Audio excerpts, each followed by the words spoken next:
Bonjour à tous, je me réjouis de vous retrouver dans le podcast de la Voix de la Vente. Ce podcast va vous donner envie de mieux vendre en moins de 5 minutes.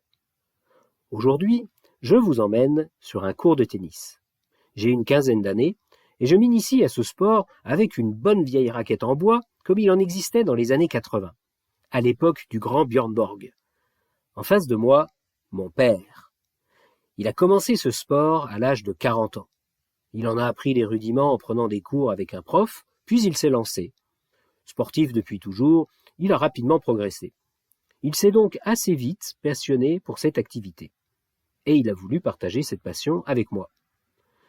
J'imagine que m'enseigner les bases lui servait aussi à se perfectionner lui-même. J'ai retenu une chose de son apprentissage. Il avait le souci, pour ne pas dire l'obsession, du geste bien fait.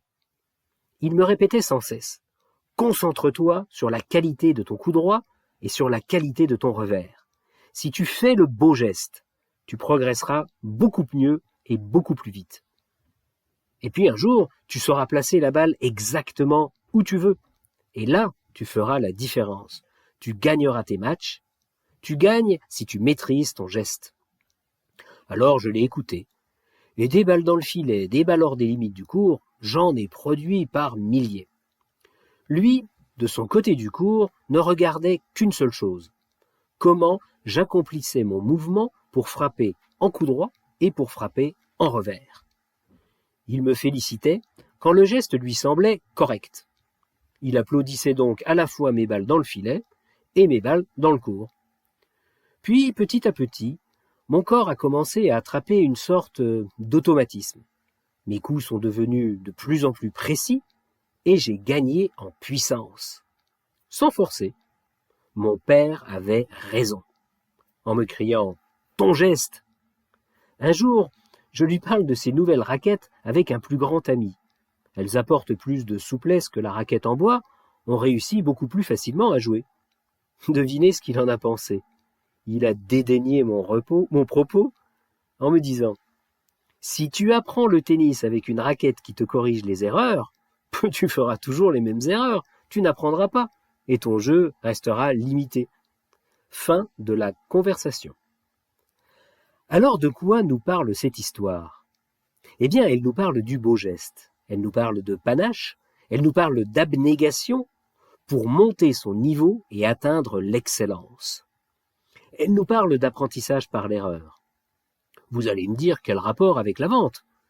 Eh bien, je compare le beau geste avec la bonne posture. Le métier de vendeur consiste à entrer en relation avec un acheteur potentiel, au travers de conversations, pour le persuader d'acheter un produit ou un service. La bonne posture consiste à savoir se présenter, savoir écouter, comprendre le problème, trouver la bonne solution et donner régulièrement du feedback. Et ça s'apprend et ça se cultive. Et ça se fait avec classe. Le bon vendeur soigne sa présentation. Oui, l'habit fait le moine.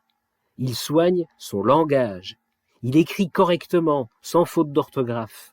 Il écoute le client. Et il remet sans cesse le métier sur l'ouvrage jusqu'à trouver la bonne opportunité pour conclure. Et ça, c'est comme mettre plein de balles dans le filet avant de les placer exactement où on le souhaite. Ça s'appelle le process. Ça surpasse le résultat. Alors maintenant, à vous de jouer. Prenez un papier et un crayon et décrivez avec vos mots votre geste, votre process de vente. Comment vous vous présentez? Comment vous entamez la conversation? Comment vous l'entretenez tout au long du cycle de vente? Comment vous maintenez le contact avec votre client? Comment vous concluez? Bref, comment vous faites pour vendre? Voilà. Sur ce, je vous laisse et je vous dis à jeudi prochain. À bon entendeur. Salut!